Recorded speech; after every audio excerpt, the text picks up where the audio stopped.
저는 이전에요.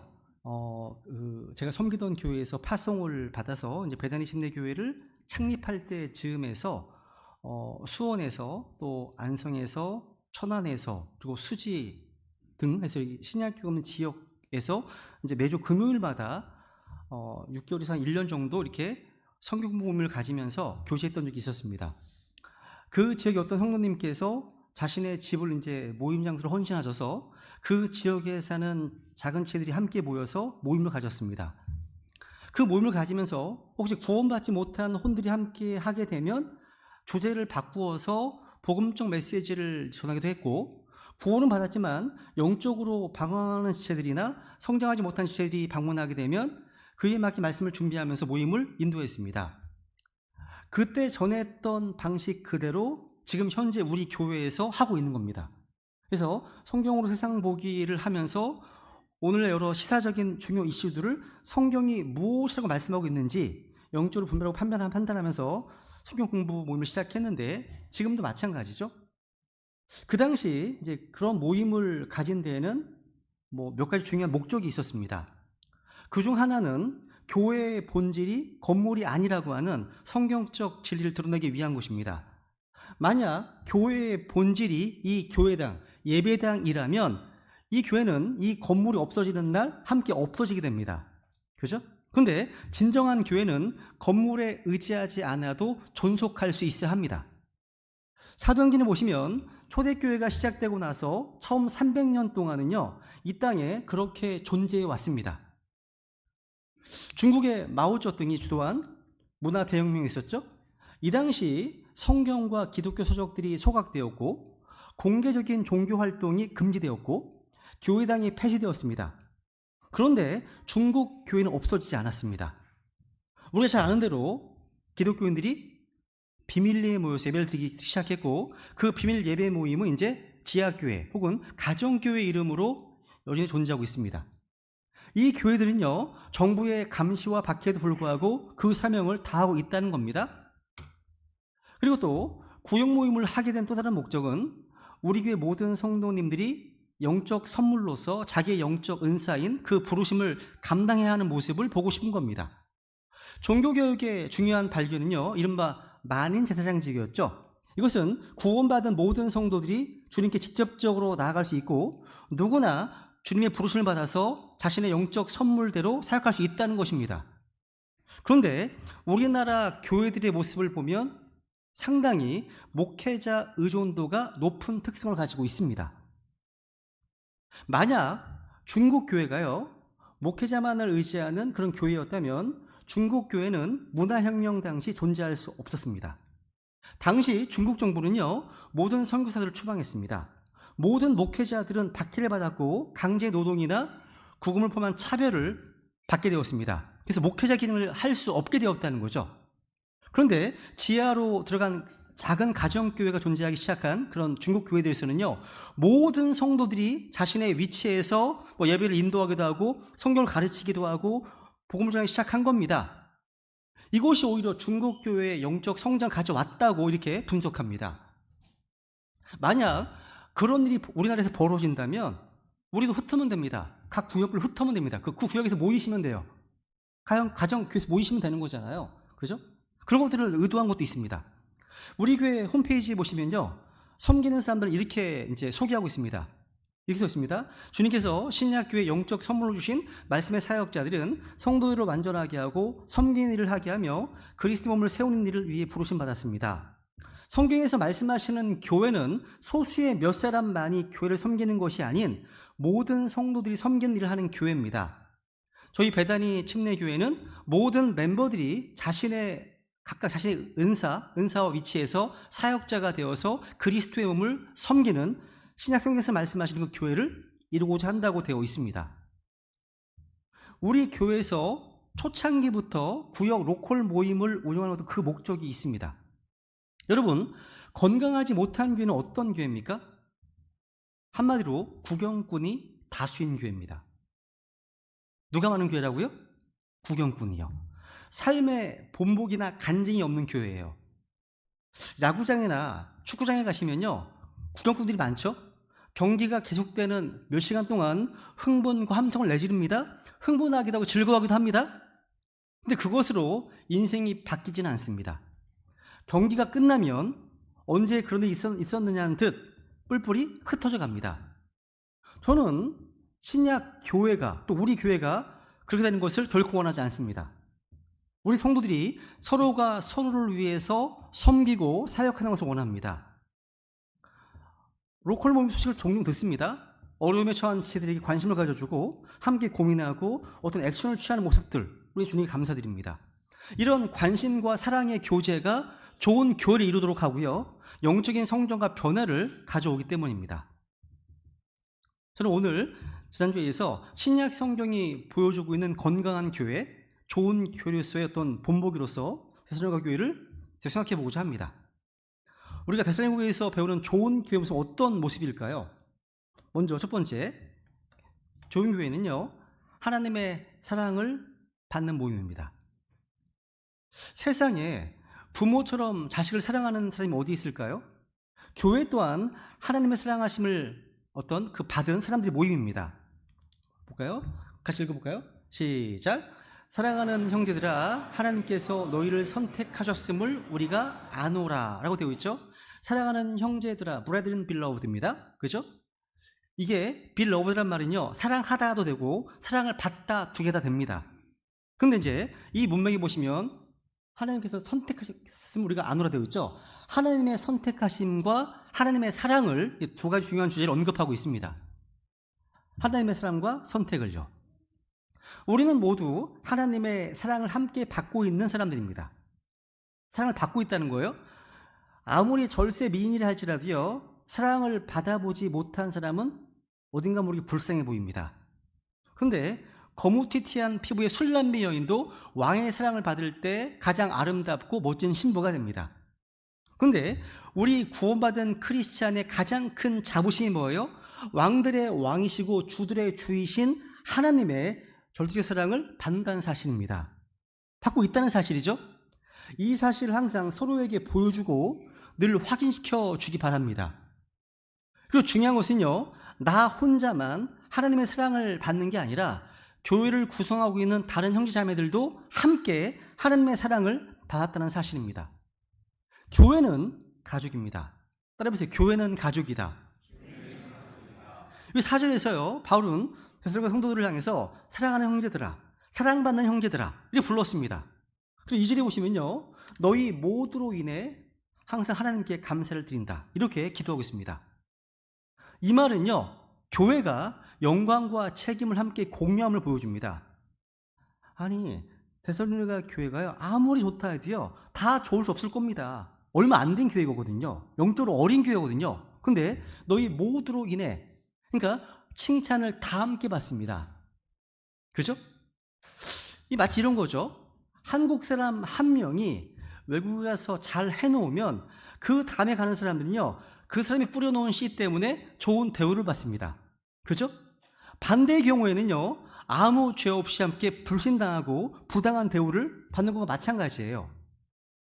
여러분, 주님의 몸된 교회는 우리는요, 영원한 운명을 함께할 공동체입니다. 영혼을 함께할 자들이잖아요. 그죠? 헤어질 수가 없습니다. 내 옆에 형제자매가 아무리 초라해 보여도, 아무리 보잘것없어 보인다 할지라도 그 지체들은 하나님께서 자신의 아들의 생명을 주고 바꿀 정도로 극진히 사랑하는 존재임을 알아야 됩니다. 서로 귀히 여겨야 되겠죠. 그런 존재들이잖아요, 우리가요. 그래서 위하여 죽으신 자치들이잖아요. 그죠?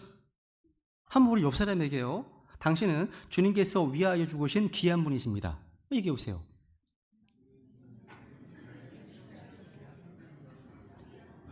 동시에 되게 어색해 하십니다. 이런 거 되게 어렵게 어색해 하시더라고요. 주님께서 위하여 죽으신 귀한 존재들 맞잖아요. 그죠?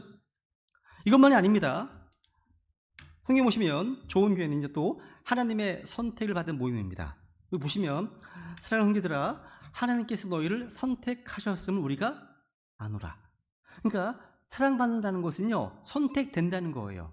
사랑한다는 것은요, 선택하는 겁니다.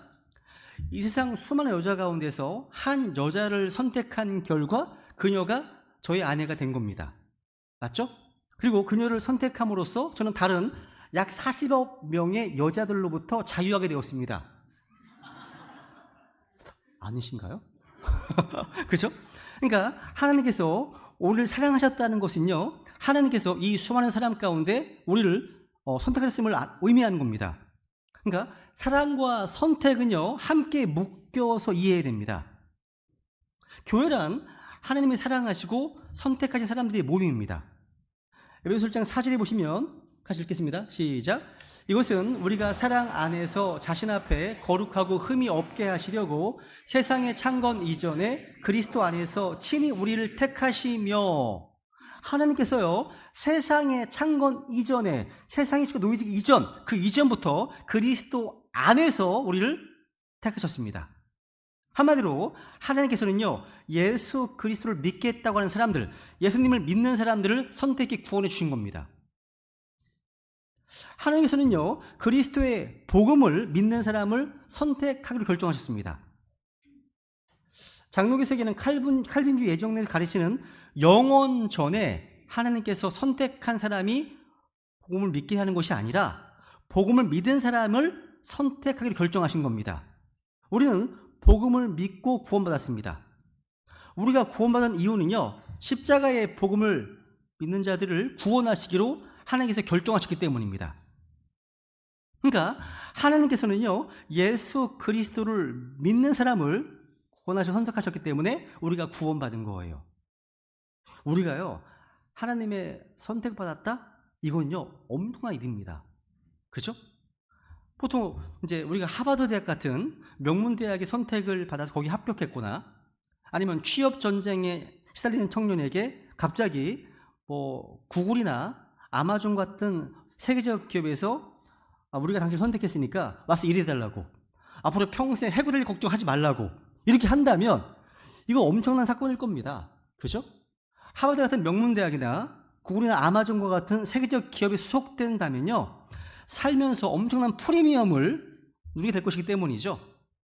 그러나 하늘과 땅을 창조하시고 다스리신 하나님께서 그 하나님께로부터 선택을 받았다는 사실은요, 그런 것과 비교할 것이 안 되죠, 아예. 그죠? 우리 모두가 죄로 인해서 죽어서 지옥에서 영원한 형벌과 심판에 처할 수밖에 없는 인생이었는데, 우리가 예수 그리스도를 자신의 구원자와 주님을 믿겠다고 했던 그 이유 하나만으로 그리스도 안에서 하나님의 선택을 받았습니다. 그래서 죽음에서 생명으로 옮겨졌다는 거죠. 놀라운 복 아닙니까, 이게요? 놀라운 복이죠. 내가 선택받은 것은요, 내가 잘났다거나 어떤 위대한 일 해서가 아닙니다. 내가 예수 그리스도를 온 마음을 다해서 믿겠다고 결정한 순간, 결단한 순간 그리스도 안에서 주님께서 우리를 선택하신 겁니다. 자격 없는 우리가 구원받아서요, 하나님의 선택을 받았다는 사실은요, 너무나 놀라운 사건인 겁니다. 기쁜 날인 거죠, 그죠? 그죠? 주님 말씀 받은 그날, 기쁜 날이고, 진짜 기쁜 날인 겁니다. 복된 날이죠. 그럼에도 불구하고 오늘날 구원받은 성도들 가운데 자신이 하나님의 선택을 받았다는 사실, 다른 말로 자신이 구원받았다는 사실에 대해서 자주 의심하고 불안한 성도들이 있다는 겁니다. 그런데 이 문제가 흔들리면 그리스도인 어떤 신앙의 모든 것이 흔들리게 되어 있습니다. 구원의 투구잖아요. 구원의 투구입니다. 머리가 문제되면 안 됩니다. 그죠? 그래서 바울은 데살로니가 교회 성도들이 선택받았다고 하는 사실을 의심하지 않도록 하기 위해서 그들이 택함받았다는 증거, 구원받은 증거 몇 가지를 제시하고 있습니다. 첫 번째, 뭐냐면 살아있는 말씀을 받은 겁니다. 구원받은 첫 번째 증거는요, 살아있는 말씀을 받은 겁니다. 보면 5절 읽어볼까요? 5절 시작. 이는 우리의 복음이 말로만 너희에게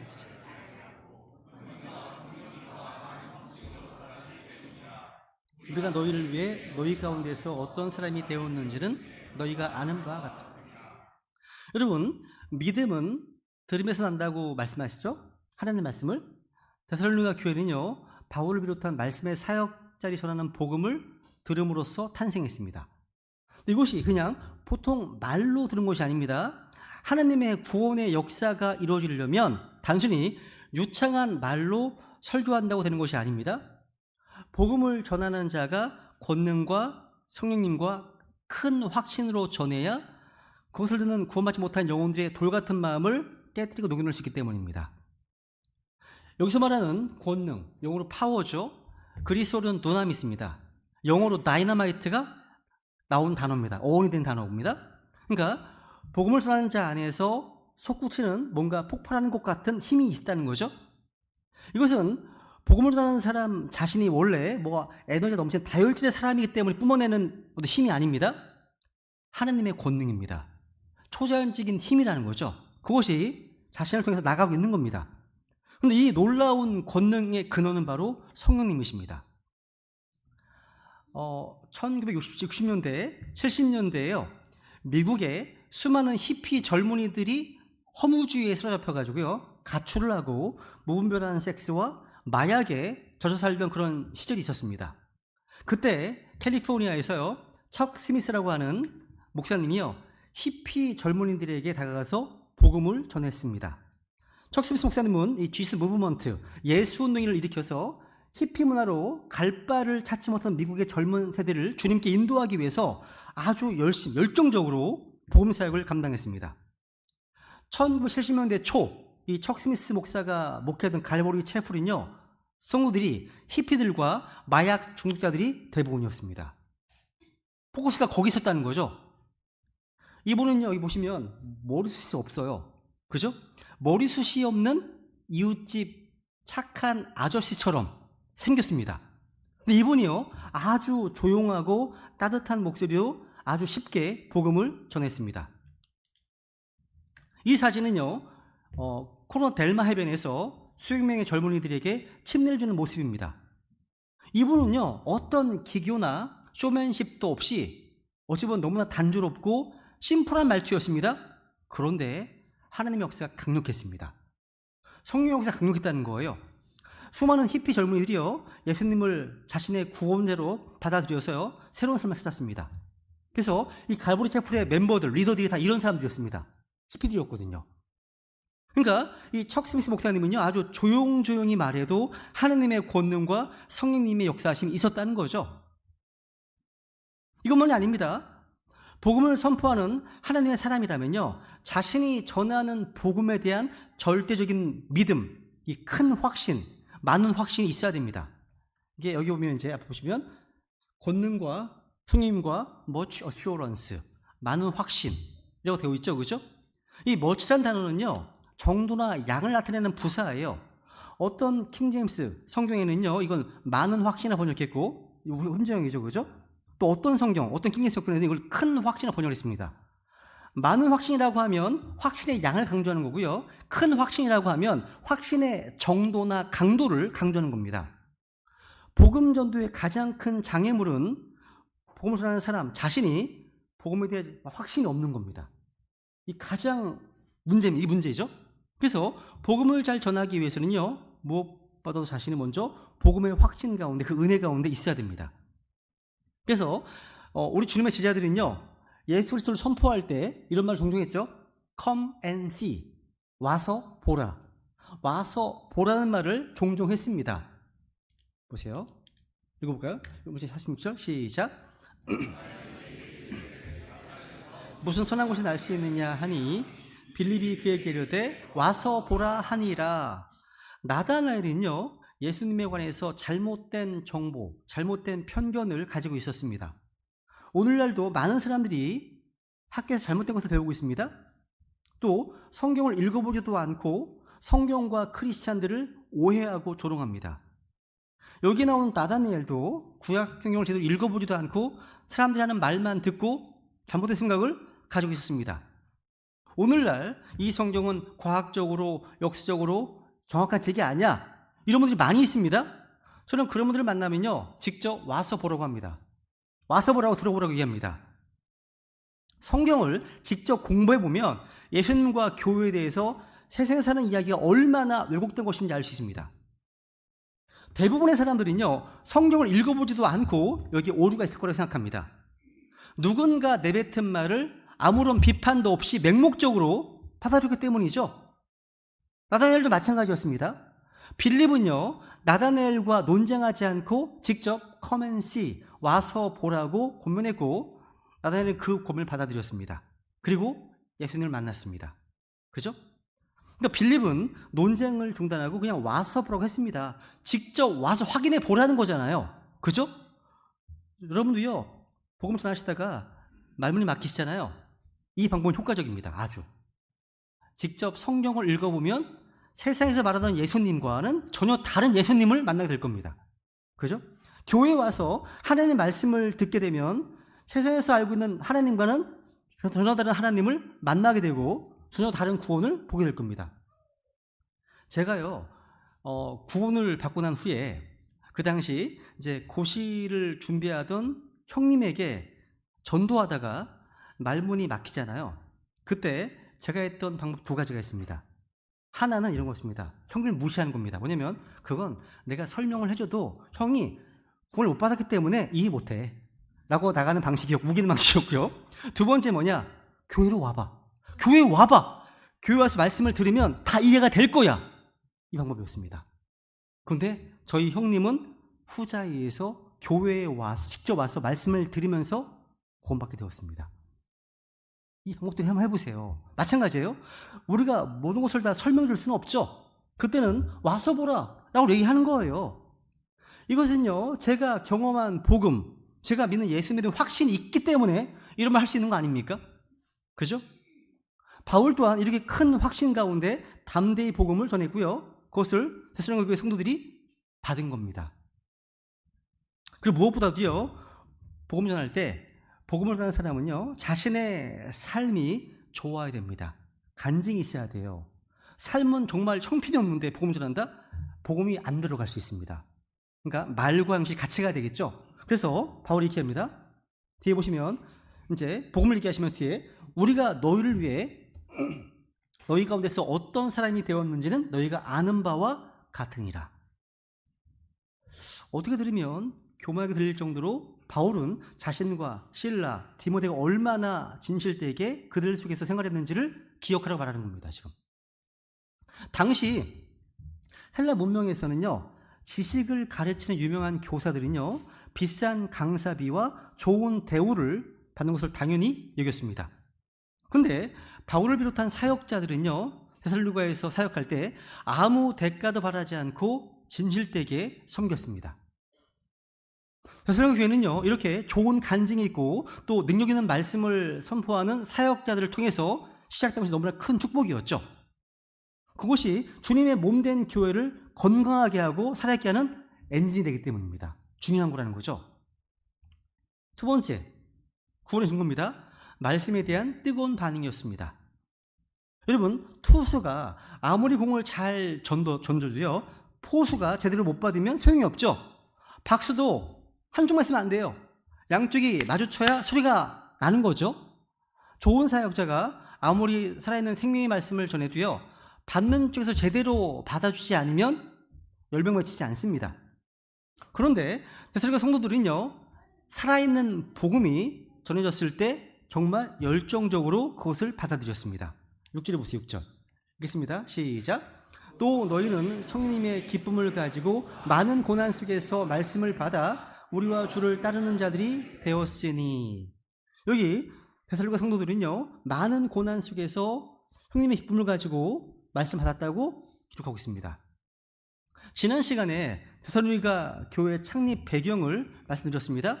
바울이 처음 복음을 당시에요, 그 지역에는 복음을 반대해서 바울 일행을 핍박한 무리가 많았습니다.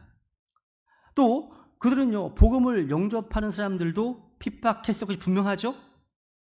오늘날 우리는요, 너무나 편안한 환경에서 말씀을 듣습니다. 그런데 교회사에 보시면 정말 어렵고 힘든 상황에서도 말씀을 듣고 기쁨 가운데 받아들였던 놀라운 역사가 무지 많았죠. 그죠? 18세기 중반에요, 미국이 건국되기 전에 북미 대륙에요, 영적 대각성을 일으켰던 운동이 일어났습니다.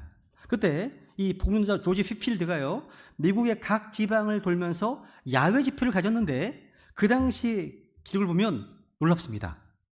조지 휘필드가 왔다는 말을 들으면요, 사람들은요, 밭에서 일하던 쟁기를 다 내려놓고 식구들을 마차에 태우고는 휘필드가 설교하는 곳으로 달려왔습니다. 이렇게 모여든 마차들이 수백 수천 대씩 휘필드를 둘러싸고 원을 그리면서 휘필드는 그 안에서요 아주 크고 청한 음성으로 또박또박 복음을 전했습니다. 당시에는 이렇다 할 음향이 없었습니다. 야외에서는 그냥 지폐를 가졌기 때문에 날씨가 춥거나 비가 오거나 눈보라가 몰아칠 때도 있었습니다.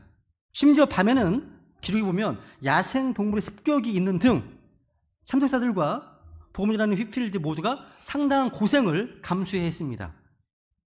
그리고 불구하고 남녀노소 할 것 없이 말씀을 들으며 눈물을 흘리고 회개하고 예수님 자신의 구주와 주님으로 영접했다고 기록되어 있습니다. 특히 많은 흑인 노예들도요 이렇게 어렵고 힘든 생활 가운데서도 말씀을 듣고 거듭났습니다. 그 결과 많은 흑인 교회들의 시초가 되었다고 합니다.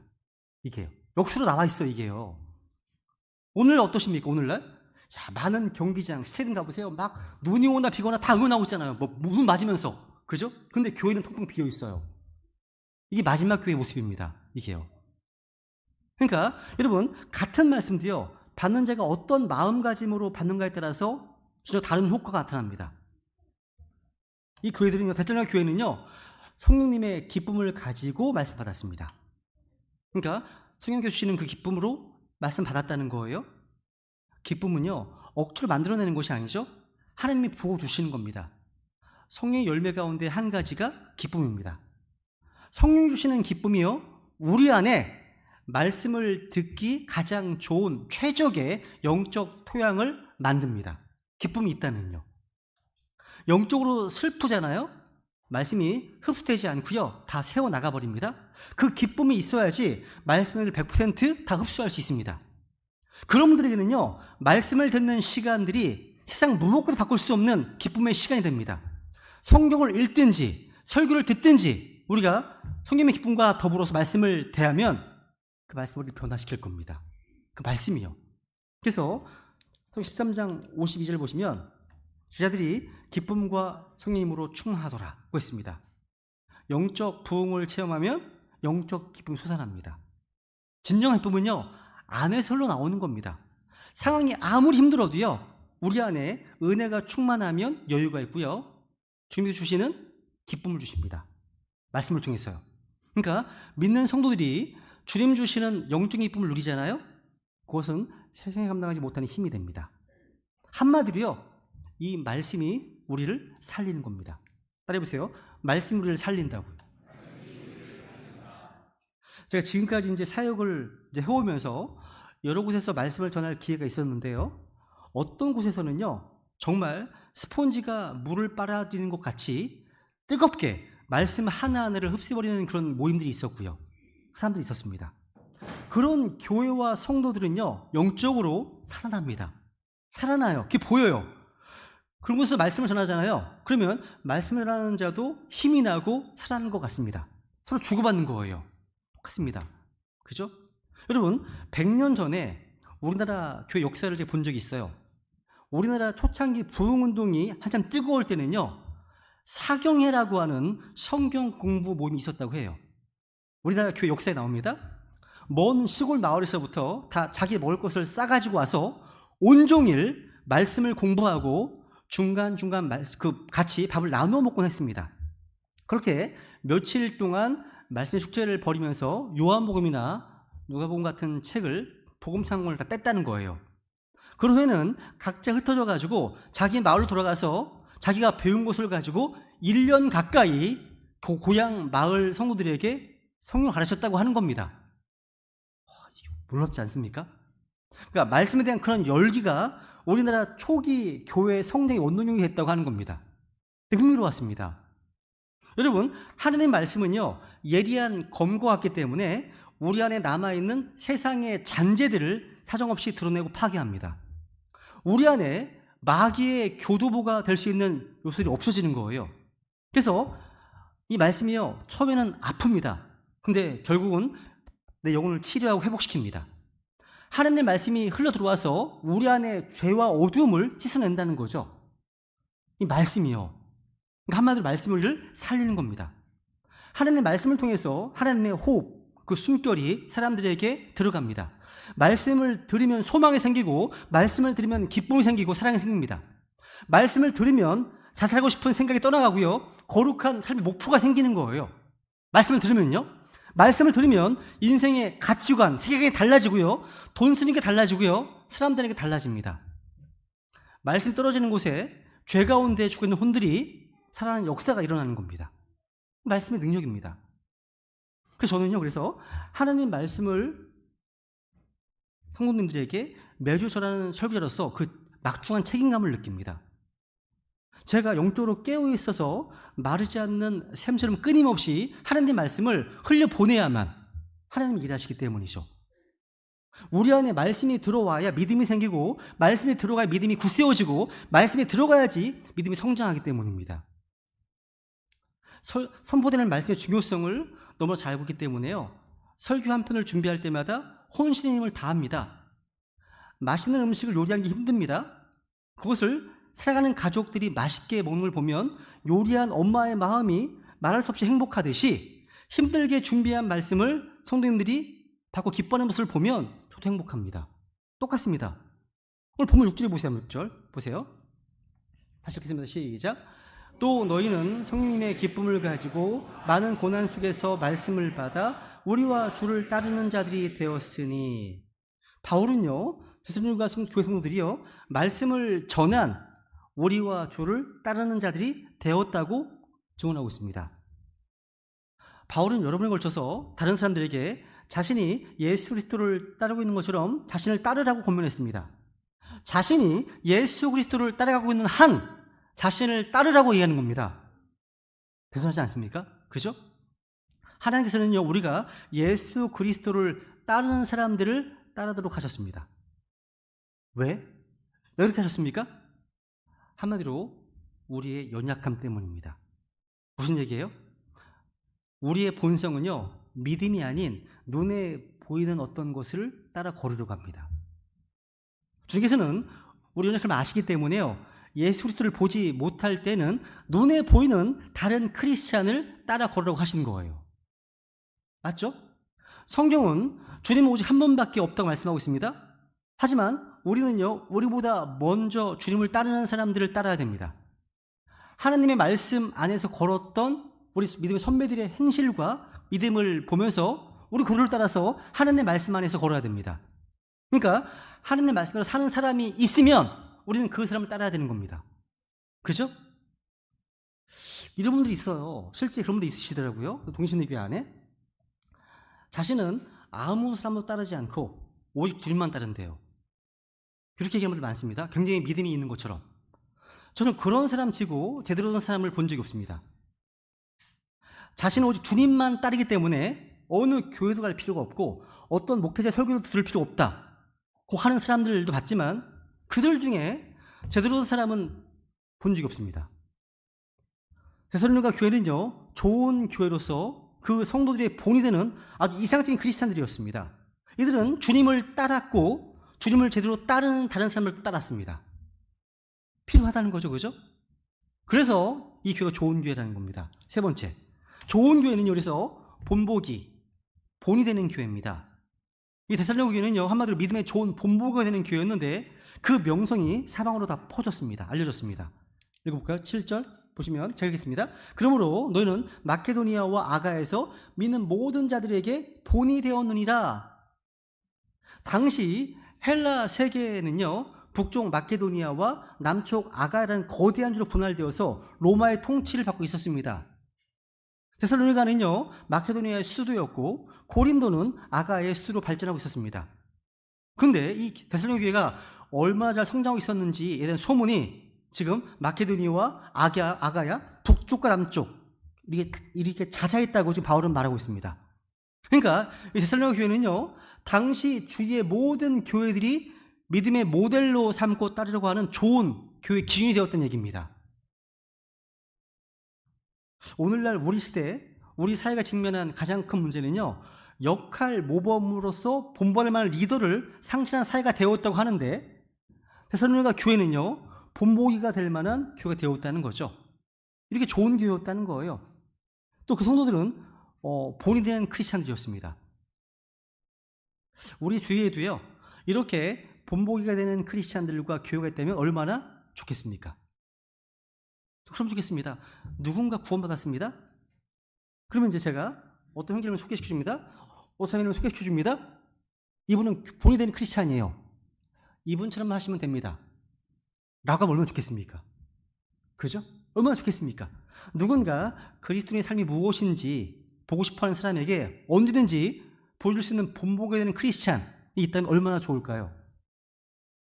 그런데 데살로니가 교회 성도들이 그런 본이 되는 크리스찬이었다는 거죠. 저는 우리 배단의 심리교회 또한 그런 교회, 그런 성도들이 되기를 원합니다. 원하지 않으세요, 여러분? 안 원하세요? 그죠? 데살로니가 성도들은요, 믿는 모든 자들이 본보기가 되었어요. 이것은 여러분, 교회 건물이나 교회 규모나 교회 어떤 성도의 숫자나 교육 시스템이나 어떤 재정의 풍요로움이나 이런 것에서 모델이 되는 것이 아닙니다. 데살로니가 교회가요, 완벽해서 그런 것이 아닙니다. 많은 고난 속에서 말씀을 받아들여서 주님을 믿는 것에서 본이 되었습니다. 그러니까 성도들에게 본이 된다? 그거 쉬운 일이 아닙니다. 믿는 모든 자들에게 본이 되었다는 것은요, 그들의 성경 지식이나 교리가 아니에요. 그들이 보여준 본보기는 뭡니까? 고난 속에서 주님을 따르는 삶에서 그러했다는 겁니다. 믿음과 순결과 거룩함과 선한 행실에서 본이 되었다는 거죠. 그래서 8절에 보시면요, 읽겠습니다. 시작. 그러므로 너희는 마케도니아와 아가야에서 믿는 모든 자들에게 본이 되었느니라. 주의 말씀이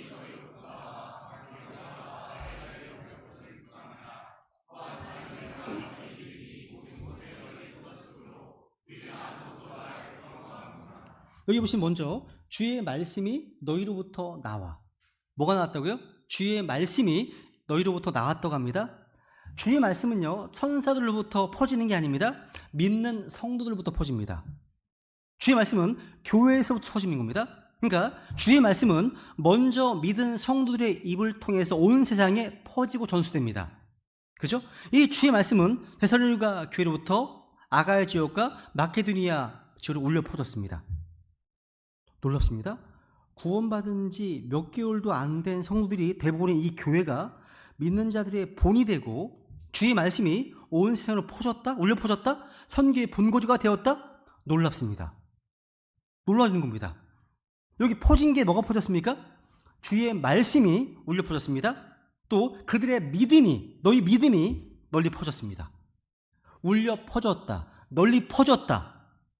퍼진 장소는요, 아가야, 마케도니아, 또 모든 곳에 퍼졌습니다. 하나님의 사람들을 통해 전해진 하나님의 말씀을요, 성령님의 기쁨과 더불어 뜨겁게 받아서 삶의 변화를 입은 이 교회 성도들은요, 크고 분명하게 확신에 찬 목소리로 끊임없이 복음을 전했습니다. 이것이 사방으로 널리 퍼져나갔습니다. 우리 교회도 그렇게 그런 교회가 되어야 되겠죠? 우리 성도님들이 병동역에서, 또 오산대역에서, 또 오산역에서, 오산시장에서, 수원역에서, 지하철에서, 병점시장 등등에서 나눠준 전도지가 퍼지고 퍼져서 저에게 이런저런 연락이 옵니다. 긍정적인 것도 있고 부정적인 것도 있습니다. 어쨌든 선포되는 것이 예수님이라면 괜찮습니다. 주님의 말씀과 우리의 믿음이 널리 퍼져야 됩니다. 여러분, 살아있는 복음을 통해서 살아계신 하나님을 체험한 사람은요, 가만히 있지 못하겠죠? 누가 시켜서 하는 게 아닙니다. 뭐 전도폭발 세미나에 들어가서 뭐 하는 것도 아닙니다. 우리 안에서부터 전도하지 않고는 견딜 수 없는 어떤 힘에 의해서 전도하는 겁니다. 그죠? 우리 교회의 책임이고 특권 뭡니까? 하나님을 모르는 세상에 이 복음을 열심히 전하는 일입니다. 이 복음 전도는요, 교회의 한 특정한 부서나 소수의 특별한 사람들만 하는 일이 아닙니다. 초대교회 모습은요, 모든 성도들이 그냥 자연스럽게 시도 때도 없이 주의 복음을 전했다는 겁니다. 그냥 전도지 나눠주는 거예요. 그냥 하다가 뭐 사면 주고, 또 뭐 사면 전 주고, 생활화가 돼 있는 거죠. 이게 살아있는 교회인 겁니다. 몸이 건강하려면 아무리 잘 먹어도요, 운동해야 하듯이 건강한 신앙을 가진 사람들은 반드시 복음 전도를 해야 하고 하게 되어 있습니다. 왜? 이게 영적인 다이어트니까. 이게 영적인 운동이니까요. 특히 이 데살로니가라는 지역은요, 교통의 핵심 요충지였습니다. 국제도시였습니다. 그러니까 이 지역을 지나는 여행자들에게 적절히 복음을 전파한 결과 이 복음이 사방으로 퍼져나간 겁니다. 삽시간에. 지역도 이쯤 있었던 거죠. 그래서 우리도 우리에게 주어진 위치와 환경을 최대한 활용해서 복음을 전해야 됩니다. 먼저 내 생활 반경에 있는 주위 사람들에게 성실히 복음을 전하십시오. 우리가 지금 현재 그 자리에 있는 것은요, 괜히 있는 게 아닙니다. 하나님의 섭리 가운데 거기 놓여져 있는 거예요. 있는 겁니다. 그러고 나서 자신이 속한 지역과 나라로 점점 퍼져나가야 되겠죠. 그것이 좋은 교회고 좋은 성도의 모습인 것입니다. 그래서 우리 이 시간 들으신 말씀을 좀 기억하시면서요, 우리 베다니 침례교회가 하나님의 사랑을 받은 모임으로, 하나님의 선택을 받은 모임으로 살아있는 말씀을 믿음으로 받고 믿음의 본보기가 되는 그런 교회, 이 주의 말씀을 주위에 퍼뜨리는 좋은 성도가 되고 좋은 교회가 될 수 있도록 주님께 결단하시면서 은혜를 구하겠습니다.